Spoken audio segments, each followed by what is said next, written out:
हमारे बाबा क्या कहा करते थे, बोले भगवान के भक्त का अहित चाहने वाला तो माँ के पेट में ही समाप्त हो जाता है। अरे भगवान को लज्जित होना पड़े अगर भगवान का भक्त भयभीत हो जाए, वो चिंतित हो जाए, उसकी यदि हानि हो जाए तो खेल तमाशा नहीं है भगवान की भक्ति। भगवान ने जिसको अपना स्वीकार कर लिया वो तो सर्वत्र सर्वदा सब ओर से निर्भय है।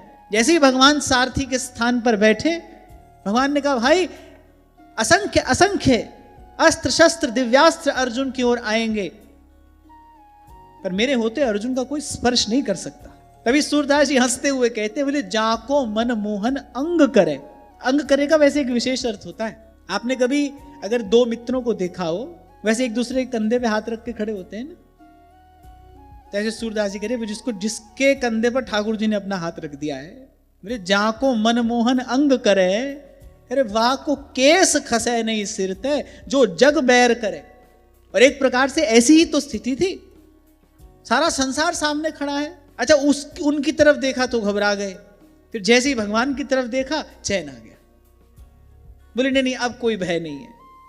ऐसी प्रभु की ओर देखा निश्चिंत हो गए, निर्भय हो गए।